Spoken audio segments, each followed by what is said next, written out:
You're listening to the I'm an Education Champion podcast. Your future career starts here. Welcome to this month's episode of I Am an Education Champion podcast, the voice of the Rising Stars Career Expo. In this episode, we will be looking at entrepreneurship as a career path. My name is Tulisa Mangojwa.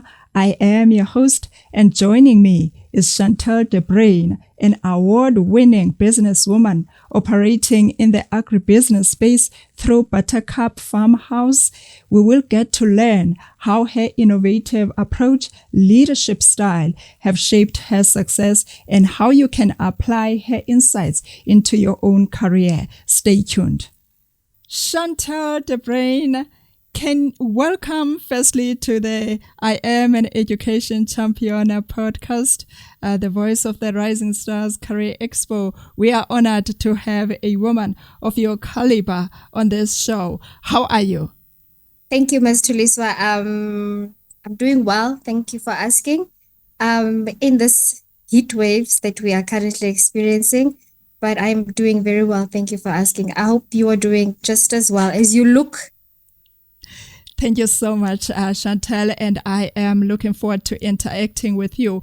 Chantelle, can you start by telling us about your journey as an entrepreneur? Because that's what the show is all about today. We are focusing on entrepreneurship and what inspired you to venture into agribusiness space.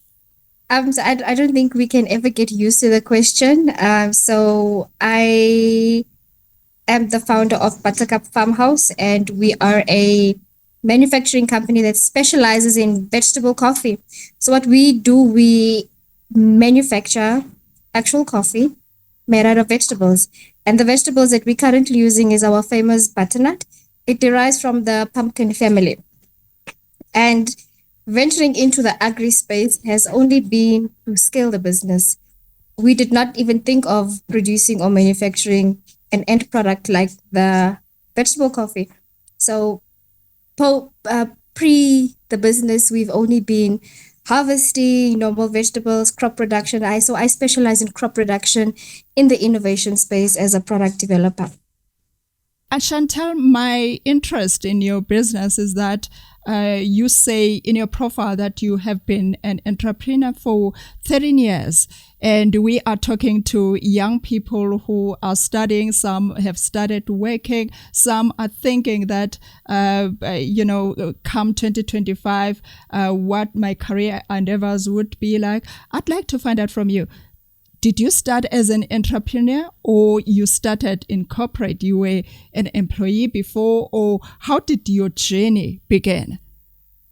Sure. So no entrepreneurial experience in the beginning. I think I started off with experience at the youth chamber. I was the COO of the youth chamber back in the 2000s. And that's where I started working with small enterprises. And by assisting them in guiding and leading them, I saw potential in my own self because of the skills that we've been giving and the trainings we've been developing with young entrepreneurs back in the time. And late in the 2011s, I think, yes, that's when I started off my first business. Epic failure. Epic failure. So Buttercup is the 5th running enterprise. The previous 4, it was a journey to get to the 5th business, and it shows also a trail of resilience. The previous 4 was businesses I just thought I could take a shot at, right? And it has really taught me a few, maybe not a few, but a lot of experience in how I handled this current business. So all the knowledge, all the experience has really been the fruits of this current one. I make better mistakes now than previously. I hear you, Chantelle, and many entrepreneurs would say the same thing, that this is not my first business. I have failed many times in order for me to arrive to this stage. And maybe that's what our rising stars, people who are not yet entrepreneurs, don't understand. But what kept you going? Because this is your fifth business. Buttercup Farmhouse is your fifth business. What kept you going? Because I can imagine at that time you were young, just like our audience is very young. And as you may know that when you are young, there are expectations not only from your family, but from the community that raised you. There's this, expectation that you have to be someone that has made strides either in business or in their career. Now, when you are failing, did you have any moment of saying, I want to go back to being an employee at the chamber? What kept you going after failing the first one? The second one failed. The third one, the fourth one also. So I think one of the biggest challenges was to get the correct team in starting all these ventures. I've always seen and worked with MPOs, and you do not work with less than 2 people. So I think with my challenge was correcting myself in recruiting the correct team. So that is the first number one challenge, because at the chamber we always worked in a group. It was never in silos. I think that was my first mistake, because the team that I had thought that we could create something great for the community. And mind you, it was great businesses. It was still in the manufacturing space. At some point we made fire resistant gumboots at some point. Now that is something that was workable, but the wrong team.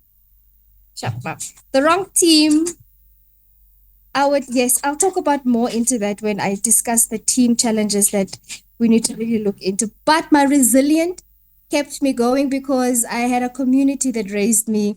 I had family that looked after my personal interest, and I have a daughter and I have a family to take care of. So what keeps one going and what should keep us going is to never end up as a failure. I don't think anyone wants to be looked at and see that you've had so many opportunities. What did you make out of it? And I did not want to use that as an excuse. As painful and as traumatic as my experiences were, even with the community, I did not want to look back and give an excuse. Yes, so that kept me going. I'm not an excusable person. If I can't do something, I can't. And if it doesn't work out, I move on. Did you study a qualification in agriculture, Chantelle, or it just came out of interest when you were working for the chamber or maybe with the NPOs that you were training? So what is your education background in terms of, agri-space? You said you were, you specialize in crop, processing, right? Am I correct, Chantelle? Yes. So what is your education background? Did you actually get training for this job and maybe previous business that did not make it as Buttercup Farmhouse has managed to? Yeah. I studied business management. I have my diploma in business management. So that already sparked a bit of interest in the business field, right? My first job was a waitress and I only lasted about 2 weeks. My second job, I did not even complete because of my interest for it. I was a personal assistant for a logistic company. It didn't work out very well. Also, going into my agricultural space where the love really developed was when I was selected in a youth committee for the agri parks, like way back in 2017-18. I was selected as a committee member for farmers in our local township communities. And that is when the interest sparked for agriculture. And I enrolled myself in short learning courses through the embassies, which many entrepreneurs don't know, how to look for help and where you can get help in educational spaces, in institutions where I have done my research with. And I'll talk about it more as we continue and how I acquired my qualifications through different sectors. Yes. So are you still studying? Of course. Yeah, because I'm listening to you. You sound like the Rising Stars. This is something that interests me that about Chantelle, that she is such a busy person. You should have seen how we struggled to even get hold of her. That's how busy she is. She's not only in business, but she continues to develop herself, which is something that we saw in her and thought that let's bring an educated entrepreneur, so that if you have such ambitions, you can look at someone like Chantelle, who is studying, but also an entrepreneur. Chantelle, could you explain the process of taking an idea from research and development to creating a product that is like the Buttercup, that is ready to be marketable? Because I think this is something that you have learned in your previous businesses, that maybe rushing to taking a product that is half done, maybe it might be one of the causes of those 4 previous business that have failed. Could you please take us through that process so that even the rising stars who are thinking of venturing into entrepreneurship can understand the process of what it takes to be an entrepreneur? Because I also believe that it also includes a certain mentality changing, programming as well. But let's talk about the product that you are now selling, the process of taking it and that idea. How did that idea came? I know that your grandfather has some inspiration behind the Buttercup Farmhouse. Could you take us through that story for Chantelle? Oh, okay. Thank you once again. So the business concept only started when we had a health risk in our household. So my grandfather was diagnosed with liver kidney infection, and this was due to all the caffeine he's been consuming for the past over 50, close to 60 years. And by the time he was diagnosed, myself as an innovator in the product development space, I always thought of solving problems that we may be facing in the climate or in the environmental space. I then developed a product for him, not knowing that I would actually end up making a caffeine product, because number one, okay, listen, we are very big on coffee at home. Number two, we're very big on pumpkin. And butternut was the closest, because I know very much about the butternut vegetable because of the nutrients and all the health benefits it entails. I had to do extensive, and I mean extensive research and development, which we have partnered with the University of the Free State. And this is where I built a relationship with my professor during COVID to make him aware, this is what we're currently facing, and this is the product I would like to develop and hopefully go into the market. But the surprise was when the doctors were to find that there was actually a health change in my grandfather's health report due to what I have been giving him, secretly so.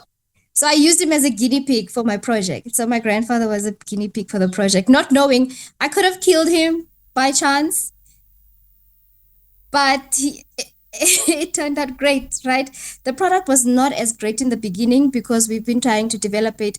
We tried doing extensive research with the SABS Bureau as well. And this is when the doctors found that there could be a market, not only for my grandfather, but for a larger community, for people who are not allowed to have any caffeine substance in their bodies. So the game-changing factor here is that we now cater for a group of community that aren't allowed any caffeine or are diabetic diagnosed, or people who suffer from heart palpitations. The list is endless, especially when it comes to caffeine products. So we've developed a caffeine-free product through research and development, and I cannot express how important it is.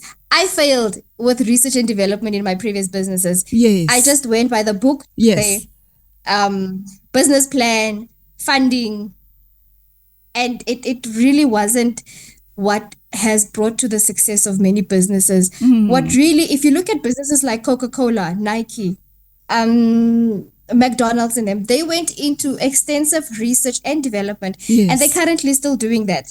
And they are hundreds and years old, and that's where we would like to go. And that is the secret ingredient. If there's anyone listening right now, the secret ingredient to the success of your business is really through the research and development team that you are developing.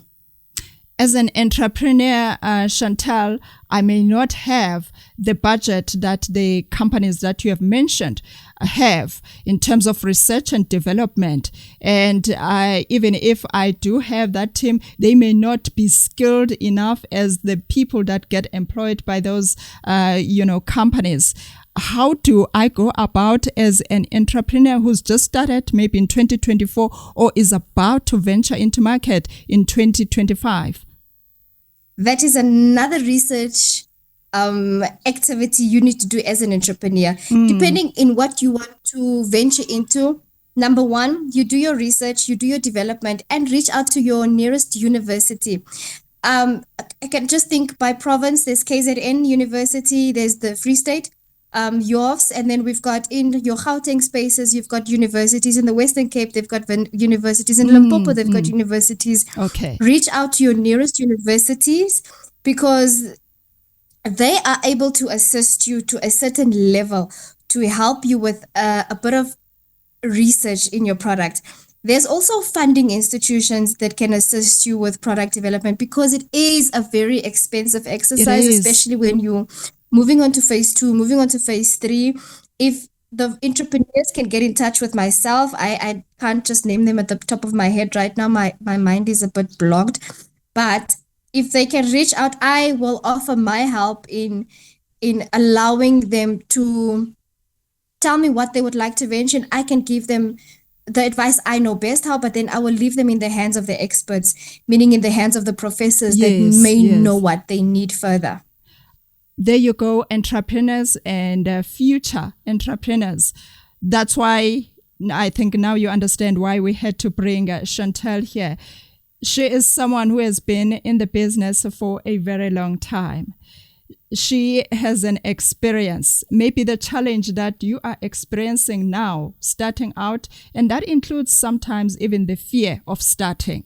If you have started, she has been there in that space. She has been stuck. She has told us, being honest about the challenges she has faced for businesses that did not make it. But finally, she is now making it in that space of being in the agribusiness space. And she's offering her help to say that you do not have to be alone, because Chantelle, one of the views about entrepreneurship, which makes young people to be scared of venturing into entrepreneurship, is that it is a lonely journey. Was it a lonely journey for you?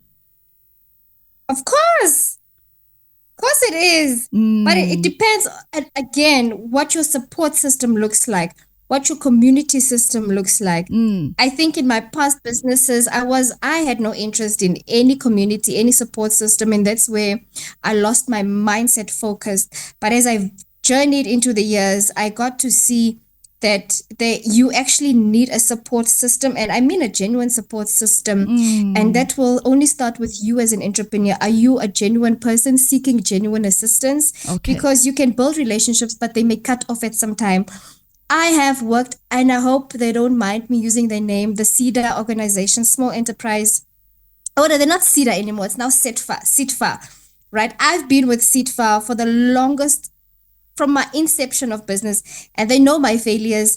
And now they've seen this matured woman that they're willing to support even more now because of all the corrections and mistakes she's done in the past. And they're just willing to hold my hand and let me reach a bigger elevation with only the team.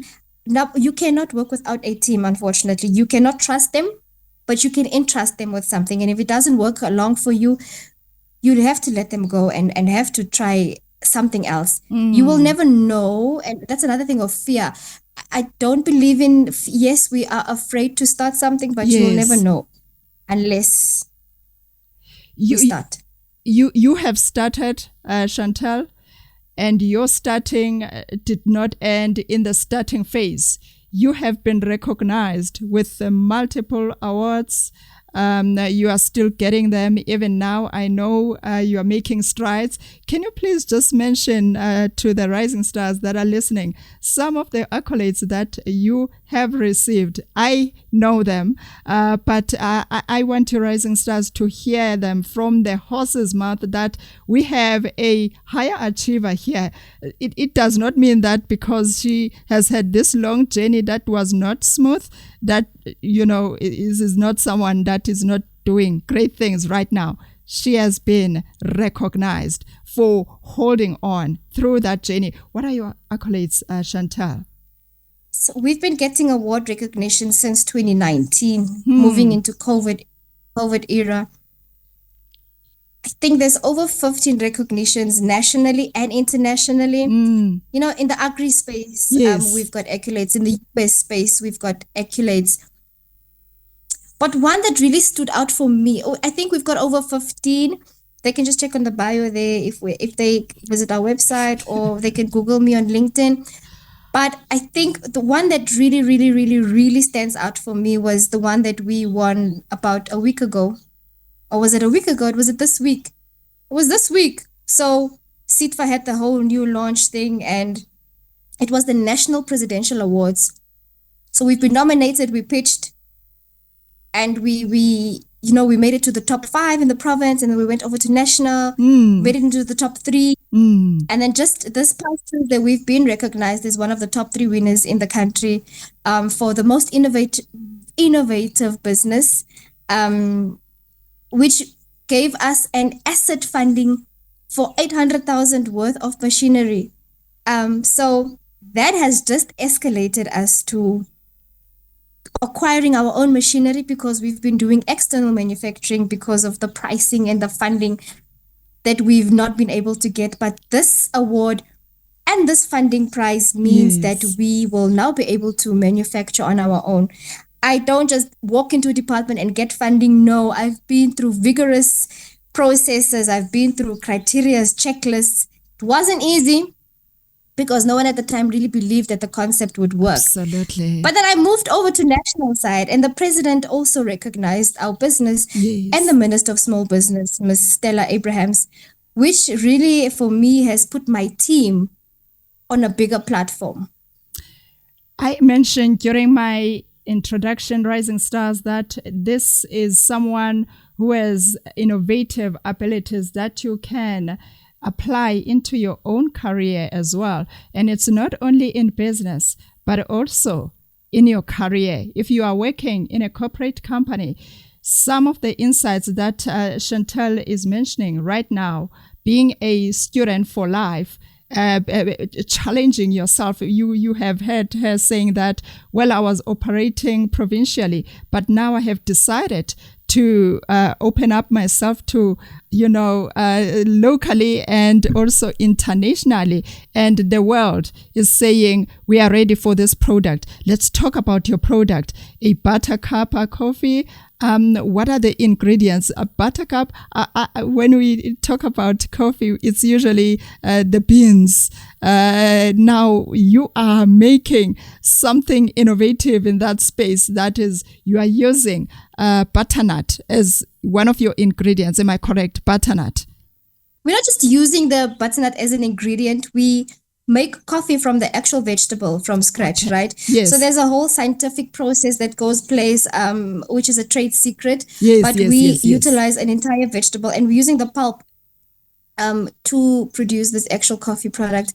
The seeds we replant because we get the best butternut out of replanting our seeds. Yes. And we are also looking, if I can use this platform, we're looking for global gap farmers that are specializing in butternuts, but they need to be global gap certified. It's a certification for farmers on their farming plot. If they do have the certification, please do reach out to us. Yes. We're looking for an amount of extensive farmers that are global gap certified. This is something we didn't even know that we needed from farmers. If we have global gap farmers that are listening, if you do have the certification, please do reach out to us. We're looking to work with you, because we will need quite an amount of butternuts to get the production going. We're no longer farming. We're no longer harvesting as a business. We've moved over to secondary production. But that's what we do. We actually use an actual vegetable for our actual butternut coffee. I'll send some over to your office in the new year. I'm so sorry that we couldn't make it to the office. We were hoping to bring you some, but we also listed nationwide with food lovers and Pick and Pay in the next year. And we're also exporting the product. Wow. And online, can people order, your products online? So our online has a back end issue.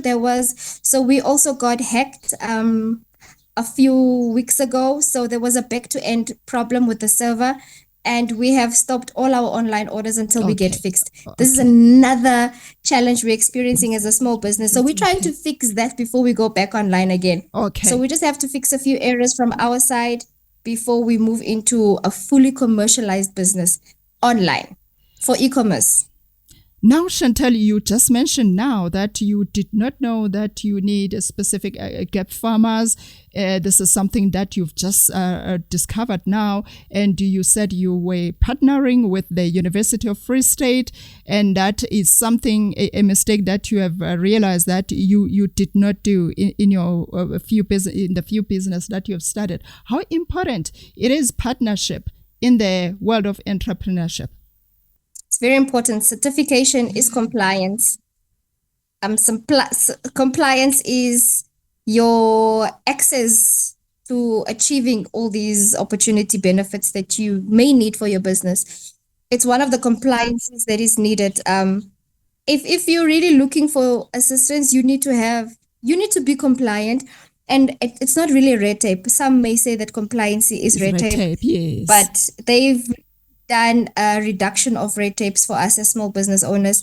Do your financials, get your bookkeepers in, because they're looking for bank history. Keep your clean. I mean, I've been there. I've had a very bad credit record based on how I've spent my previous funds as a business owner in my previous businesses. Get your bookkeepers, get your business advisors on board, and just be compliant with your central database certification and food safety. Especially I and the business that is in the food safety space, we need to be compliant in the food safety space, especially with what's been happening all over the country regarding food safety. And I think that was also a big eye-opener, because if your product is out in the market, it can either close your business and ruin your reputation as a business. We've had many that we've seen have closed down just because of one incident. It's because you play with people's lives. Of course. Yeah, as well. Of course. It's a big compliancy requirement. Get compliant. Chantelle, someone who is so young and is looking into entrepreneurship as a career path, and listening to you now, and they are inspired, obviously, by your story and your transparency, which I'm so proud of, because most people are not transparent about the ups and downs of entrepreneurship. What would you say would be the key skills that this young person needs to possess, and sometimes, be in the process of acquiring along the journey? Because they think that, I'm looking at Chantelle, I'm thinking she was born like this. She was born for entrepreneurship, because there's also that. Are you born an entrepreneur, or are entrepreneurs made? There's that big debate. What would you say about that view, Chantelle? Oh, so it's a, thank you for that question, madam. I think, as I'm not a very public person, so I allow all the assumptions to come, and it's been happening a lot. And I don't know, your prosecutors, whatever they may call them. But I have learned to love my support system, irrespective of how they correct me. I think for the entrepreneurs, number one, if you get corrected on something, try not to be too offensive on wanting to be corrected, and take the correction as good criticism, because it may just work on your character as an entrepreneur, right? Number one. Number two would be, for me, diligency. And I know diligency is doing the same thing every time and now and then, but you need to have good habits with your diligency entrepreneurial skill. For me, due diligence and being diligent has really made me get to where I am. Okay. As a leader, you need to have a diligent character, a diligent mindset. And I really mean this. I'm using diligent because I get my inspiration from King Solomon in the Bible. He was a smart, diligent role model. And he's been the wealthiest, according to the Bible, that we can really learn from in the book of Proverbs. He's really been someone that I really look into his strategies that he's used in the book of Proverbs. And I think that is one of the key success traits for me, is that I have a role model that I can look up to and learn from them. So you need to have leaders and experts in the industry. My professors are way older than I am. They've been in the industry for more than over 20, 25 years. There's industry key players, leadership skills that I have attained that are not in the country, but outside of the country as well. I've got a great IP strategist, Dr. Sibanda, who opened the Innovation Hub in Gauteng. I have him as a leader and a mentor. And these are the people we need to grow. And my team is currently being led by someone who is being led by other people. Yes. So it's a whole cohesive community that we have built. And it's really just to be diligent in what you do. You do it over and over and over with good habits, inclusive of that. And you do not need to hear about any naysayers. Rejection is real. Rejection I have experienced is very real. It will put you in a depressive corner. Yes. I have been there before. What you need to do is keep your focus on the goal, because that is the only thing that will help you towards the end of the tunnel.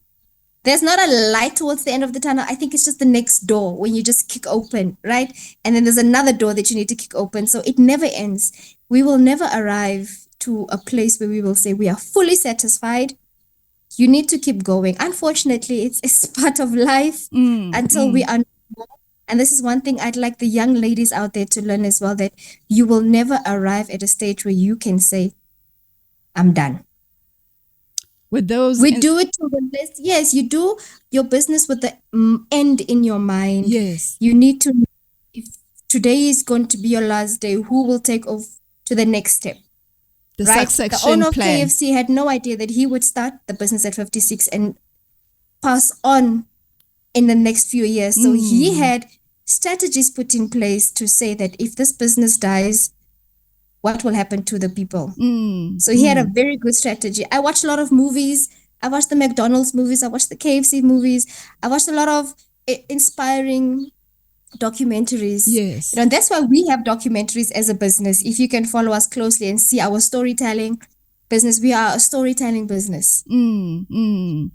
Yes. And Chantelle, with your storytelling, what's the next story for 2025 going beyond you would like to tell us about Buttercup Farmhouse? Didn't expect that one. You put me on the spot. Okay. Well, we have great storytelling coming up in terms of product scaling for the business. So not only are we doing coffee, it's been under product development, and I've been telling people we've got this coming up. But 2025 is really something that will show our product scaling in this industry as an agribusiness. We have a lot of storytelling in product scaling. It's not the easiest. It's not the most glamorous industry to be in. We really get our hands dirty, and I'm trying to move away from all this labor. As you see, I've not had time for myself. Hopefully in the next 2 days I can just rest. But I want to move to a place where I don't have to do all this extensive hard labor and moving around. I think we're trying to get to a more smarter way of working. Okay. So that's what I would like to tell people to expect. Storytelling in a more softer way, Okay. but not minding all the challenges, right? We're still going to combat all these, but doing it more product scaling. I can really offer my content creation advice to young people that want to venture into the agri space, only to those in the agri space, to help them scale their businesses and see how they can help scale their businesses. I am offering that service on this platform as a thank you and a give back to the community. Only to those in the agri space, to help them scale their businesses and see how they can help scale their businesses. I am offering that service on this platform as a thank you and a give back to the community. As a thank you and a give back to the community of a bunch of good entrepreneurs out there. Chantelle, how do then the good bunch of entrepreneurs get hold of you? Where can we find you? We would like also to get in touch with you in terms of those of us who are starting out, or those of us who are on the crossroad. We still don't know if we want to venture into this, or sometimes some of us have ventured, but we failed. Now, when I listen to a story of someone who has failed, then I believe that I have met the right person, because at least they can relate to my story. How do I get hold of this lady? I'm on LinkedIn, LM Chantelle de Bruyn. I'm on LinkedIn. I do most of my LinkedIn stuff there. I used to do your Facebook, but I don't handle any social media accounts. And that is why people maybe don't get a hold of me. And it's not trying to be bougie or anything to try and say, I really have moved away from all social media marketing platforms, because it has really gotten a lot. I may not see your messages on time, or the team may not respond to them in time. And I think that's where we also got a bit complicated in terms of getting this even scheduled, right? But I'm really very active on LinkedIn. I check my LinkedIn every night before I go to sleep. And why? Because that platform has really given us great exposure as a business. So I utilize that platform way more than any other platform. Other than that, I would not like to give out my number. But once I build a relationship on LinkedIn with the entrepreneurs, that is a safe space to exchange contact information, I believe. But they can really first do their research on me first before they jump into it. I'd really like them to take their time to get to know the type of person I am, the social entrepreneur that I am. And then they can only make a decision. Do I really want to pursue this person, or do I really want to work with this person? LinkedIn is the place and a safe space for us to connect on. Thank you so much, Chantelle, for gracing us with your royalty. I see royalty in you, and I understand why King Solomon is your role model. I mean, we're getting there. Yeah, we're getting there. It took him 7 years to build the temple, and I know that Buttercup Farmhouse would be that temple that King Solomon of the Bible did build. I see you building the same temple as King Solomon, who's your role model. Thank you so much, Chantelle. God bless you, and thank you for this platform. I think for you're the last one for the year. I think you've really just let my hair loose, right? And thank you to your team. They never give up, and they're so diligent. And for you as such a royal queen, hey, I can't wait to meet you in person somewhere, somehow, and then we get to have a cup of coffee and exchange even greater ideas, how we can bring the community to a bigger level, especially in the Free State, right? And out there as well. So thank you so much. Thank you, Chantelle. Rising Stars, what a way to close the year 2024.